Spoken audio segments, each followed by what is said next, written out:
지금껏 지식산업센터에 대해 잘 모르다가 최근 들어서 알기 시작한 분들 대부분은 지식산업센터를 선택을 할 때 제조형을 선택해야 된다 라고 생각을 많이들 하는 것 같습니다.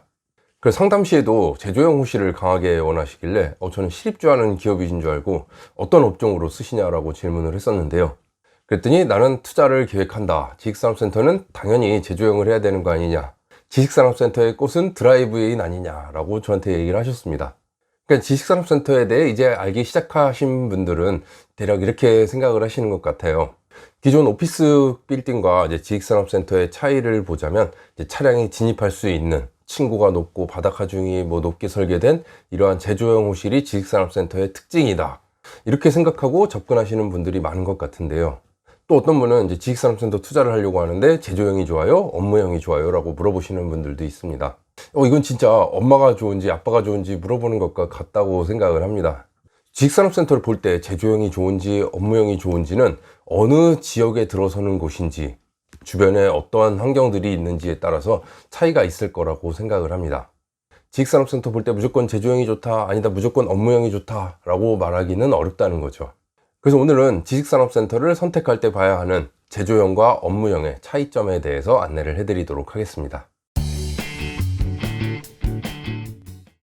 제조형 호실과 업무형 호실에 대해서 어느 정도 이해가 되신다 하면은 그 이후에는 내가 투자하려는 지역에 여기는 제조형이 적합하겠구나, 업무형이 적합하겠구나 라는 건 판단하실 수 있을 거라 생각을 합니다. 먼저 제조형에 대해서 설명을 드리겠습니다. 제조형 호실은 이렇게 차량이 문 앞까지 가는 이러한 호실들을 제조형이라고 하죠. 엄밀히 얘기하면 내가 있는 호실까지 차량이 진입할 수 있는 거, 이걸 드라이브인 호실이라고 하고요. 그리고 사진에서처럼 호실 앞까지 차량이 진입을 해서 문을 열고 바로 상하차 작업을 할 수 있는 이러한 호실들을 도어 투 도어가 가능한 호실이라고 합니다. 이렇게 차량으로 물건을 많이 싣고 내려야 되는 작업이 필요한 제조기업 같은 경우는 1차 공정, 2차 공정, 3차 공정 여러 가지 공정 단계가 있겠지만 이러한 제조기업들이 많이 분포되어 있는 지역은 이렇게 드라이브인 호실들을 많이 선호를 하게 될 것입니다. 그래서 이러한 제조형 호실들은 수도권 외곽 지역이나 이제 지방에 수요가 많다라고 보는 겁니다. 화물차가 많이 들락날락거리고 이제 물류 이동이 중요한 업종 같은 경우 서울 도심에 있을 필요가 없겠죠. 서울 도심 같은 경우를 보면은 이러한 공장들이 많이 없습니다. 공장들이 없을 뿐더러 이렇게 화물차가 복잡한 도심 안으로 들어오는 경우는 거의 없죠. 그렇기 때문에 이제 수도권 외곽 지역에 이런 업체들이 많은 거고요. 수도권 외곽 지역에 있는 지식산업센터들이 제조형이 강세라는 거죠. 최근 분양을 시작해서 어느 정도 마무리가 돼가고 있는 양주에 들어서는 지식산업센터를 보더라도 그 지역적 특성상 건물 전체를 제조형 드라이브인 호실로 설계를 한 사례가 있습니다. 주변이 다 제조기업이고 이런 드라이브인 호실들이 중요하다라고 판단되는 지역은 당연히 이렇게 설계를 할 수밖에 없는 거죠. 그래서 이러한 제조형 호실들을 볼 때는 이제 드라이브인이 가능한지 혹은 이제 드라이브인 뿐만 아니라 호실 앞까지 차량이 진입하는지 도어 투 도어가 가능한지도 살펴보셔야 되겠습니다. 제조형 호실을 보시는 분들 중에서는 이제 지하 호실을 선택하기도 하는데요. 지하 호실의 건물의 용도가 지식산업센터로 되어 있는지 아니면 창고로 되어 있는지 이 부분을 잘 살펴보시고 선택을 해야 되겠습니다. 지하가 공장일 경우에는 지상과 동일하게 적용을 받습니다. 사업자 등록, 공장 등록도 가능하겠고요. 대출 부분도 지식산업센터 지상층과 동일하게 적용을 받습니다. 하지만 창고인 경우에는 말 그대로 창고 용도입니다. 그렇기 때문에 대출 비율도 낮게 적용을 받고요. 그리고 공장 등록도 되지 않기 때문에 이 부분은 잘 보셔야 되겠습니다. 네, 그리고 다음으로 제조형 호실을 보실 때는 층고, 바닥 하중, 전기 용량을 잘 살펴보셔야 되겠습니다. 어차피 나는 투자할 건데 그런 거 잘 봐야 됩니까? 당연히 잘 보셔야죠. 내 호실이 어떤 호실인지. 건물의 층고도 층마다 다르게 적용이 되는 경우가 있습니다. 그렇기 때문에 내가 선택하는 호실의 이쪽 층고는 어떻게 되는지, 바닥 하중은 어떻게 되는지, 전기 용량은 어느 정도나 되는지 이 부분 잘 살펴보셔야 되겠습니다. 그 다음으로 봐야 될 게 이제 적재 공간, 작업 공간이 있느냐 이 부분도 굉장히 중요하겠습니다. 아무래도 입주하는 기업에서는 이런 부분들을 굉장히 많이 따집니다. 화물차에 짐이 잔뜩 실린 채로 이제 들어왔는데 이걸 잠깐 내려놓을 공간이 있는지 혹은 이제 차량에 실기 전에 잠깐 이걸 외부에 놓을 공간이 있는지 이 부분을 따지는 경우도 굉장히 많습니다. 입주하는 기업 입장에서는 차량이 진입하는 것도 좋지만 이러한 추가 공간을 사용할 수 있는지 여부를 많이 따지기 때문에 설계를 보실 때 이 부분도 잘 살펴보셔야 되겠습니다. 그리고 다음으로 봐야 될 거는 이제 도로 교통 여건입니다. 아무래도 화물의 이동, 물류 이동이 잦은 기업들은 이게 다 돈이죠. 시간과 거리 이런 게 다 돈입니다. 주변에 이제 뭐 도로 환경이 잘 갖춰져 있는지 이 부분이 굉장히 중요하겠습니다. 그렇기 때문에 이제 외곽 지역에 땅값 저렴하고 고속도로 진입하기 용이한 곳, 이러한 곳들에 이제 공장들이 많이 분포되어 있는 거죠. 지식산업센터도 마찬가지로 이러한 부분들을 고려해서 선택을 하시면 좋을 것 같고요. 다음은 업무형 보겠습니다. 업무형은 우리가 잘 아는 사무실 형태의 지식산업센터가 되겠습니다. 주로 서울을 비롯한 수도권, 대도시의 역세권 등에 필요한 형태가 되겠습니다. 서울만 놓고 보더라도 대표적인 업무 도시 하면 광화문, 종로, 강남 이 정도가 되겠죠.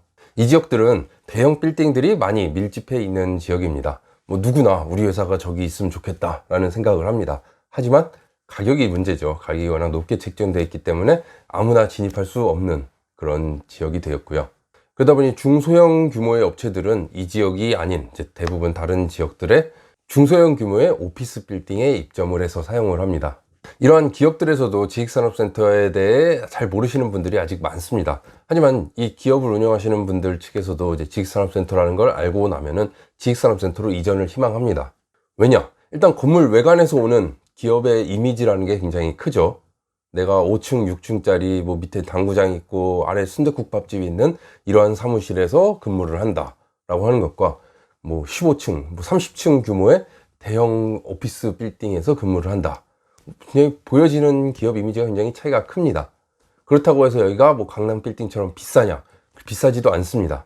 그리고 외부에서 사람들이 올 경우에 거래처 사람들이 오는 경우죠. 외부인도 주차가 가능합니다. 주차비가 발생할 수 있겠지만 그 부분 해결해 드릴 수 있는 부분이고요.